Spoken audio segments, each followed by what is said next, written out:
여자 나이는 크리스마스 케이크라는 말이 있습니다. 여성의 나이가 25세 이후부터는 가치가 떨어진다는 뜻인데요. 여성들이 25세 이전에 결혼하길 바라고 암묵적으로 강요하는 사회적 구습에서 비롯된 여성 혐오적 표현입니다. 더 이상 남성주의적이며 가부장적인 결혼 제도에 편입되질 않길 바라며 많은 여성들이 비혼을 다짐하고 있습니다. 그럼에도 그들에게 결혼을 안 하는 것이 아니라 못하는 것이라 비난하고 비혼 여성들의 공동체를 새로운 가족 형태로 바라보기를 거부하죠. 그들이 왜 결혼 제도를 불매하는지 이해하려 하지 않고 그저 비혼을 하나의 유행이나 트렌드로만 여기는 이 사회적 분위기. 이거 저만 불편한가요?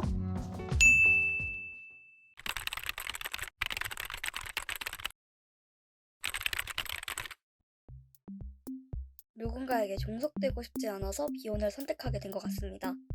결혼식에서 신부의 아버님이 신랑에게 신부의 손을 건네잖아요. 또 기혼 여성은 안사람이나 사모님이라고 불리게 되죠. 한국은 아니지만 해외에서는 성씨를 남편에게 맞춰 바꿔야 하는데 이런 모습이 결혼제도는 여성을 누군가에게 종속되게 한다 라고 받아들여져서 거부감이 들더라고요. 바깥 생활을 하는 동안에도 남에게 맞추느냐 충분히 스트레스 받는데 집에서까지 제 독립성과 자유를 내려놓고 싶지 않거든요. 경력 단절도 비혼을 다짐하게 되는 큰 이유인 것 같아요. 저 같은 경우엔 경력 단절이 우려돼서 비혼을 택했거든요. 경력 단절 여성을 위한 재취업 프로그램이 많지만 전문성을 살리기보단 단순직에만 취직이 된다고 해요. 그리고 여성가족부가 실시한 2019년 경력 단절 여성 경제활동 실태 조사 결과에 따르면 경력 단절 여성 비율은 비혼 여성의 17.6%에 달했다고 하더라고요. 비혼을 한다고 해서 꼭 평생 혼자 살 거라고 생각하면 안 되는 것 같아요. 친구들이나 주변인들이랑 공동체를 이루면서 살 수도 있고 반려동물을 키우면서 살 수도 있는 거잖아요. 저는 앞으로 어떻게 살지 명확하게 그려보진 않았지만 혼자 사는 게 편하다면 혼자 살 수도 있는 거고요. 여성이 혼자 살아갈 수도 있다는 선택지에 대해서 아직도 부정적인 선입견이 많은 것 같은데 여성이 혼자 살 수도 있는 거잖아요. 저도 동의해요. 아직 미래를 구체적으로 그리진 않았지만 인생을 보낼 수 있는 형태는 다양하다고 생각해요. 왜냐면 한 명하고도 살 수 있는 거고 여러 명이랑도 같이 살 수도 있는 거니까요. 그래서 혼자 살면 어쩌지 하는 두려움을 가지기보다는 미래를 위해 지금 더 열심히 일하고 나를 위해 살고 싶다는 생각을 많이 하는 것 같아요. 비혼주의자라고 하면 아직까지도 결혼 못해서 저러는 거 아니야? 라고 묻는 사람들이 되게 많은 것 같아요. 이런 상황이 될 때마다 비혼주의자의 선택 그 자체를 존중해주는 분위기가 사회적으로 마련되지 않은 게 속상해서 이번 기회에 비혼의 의미를 다시 강조하고 싶어요. 비혼주의자란 결혼은 필수가 아닌 선택이라고 생각해서 결혼을 안 하기로 결정한 사람을 뜻한다는 걸요. 왜 여성을 결혼을 해야만 완벽해지는 존재로 상정하는지 되묻고 싶어요.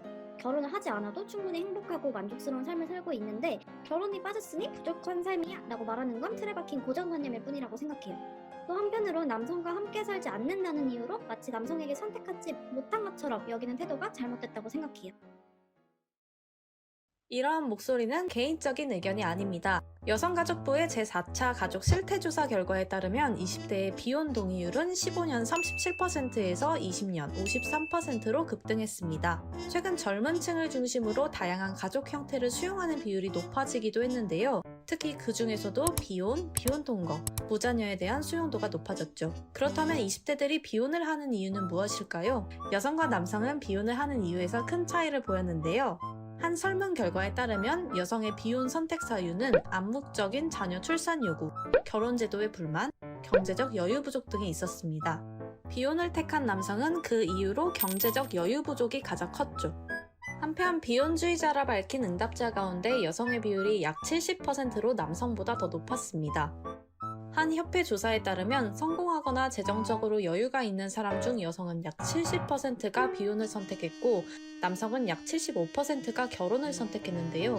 그렇다면 남성보다 여성이 비혼을 선호하는 이유는 무엇일까요? 결혼, 출산 계획 있나요? 만나는 사람은 있나요? 최근 한 대기업의 경력직 채용 과정에서 면접관이 여성 응시자에게 던진 질문입니다. 한 조사에 따르면 여성 응답자의 30%가 면접에서 성별을 의식한 질문을 받은 적이 있다고 답했죠. 이는 남성 응답자보다 3배 높은 수치이기도 합니다.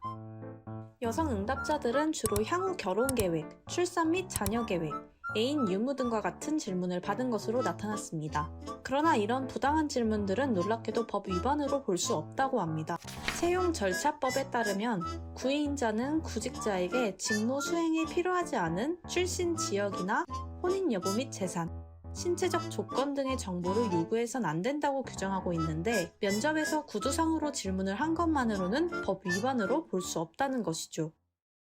눈에 보이지 않는 압박을 해서 못 견디게 해라. 최근 한 대기업이 육아휴직 후 복귀한 여성의 퇴사를 압박하며 지시한 내용입니다. 육아휴직 전까지 팀장으로 일하던 여성은 통보도 받지 못한 채 해임됐으며 복직 후에는 택배실과 탕비실 사이의 책상에서 단순 업무만을 처리했죠. 여성이 구제 신청을 내자 회사 측은 여성을 출퇴근만 5시간이 걸리는 물류창고로 발령을 냈습니다. 실제 조사 결과 여성이 직장 생활을 하다가 일을 그만두는 가장 큰 이유는 육아였죠.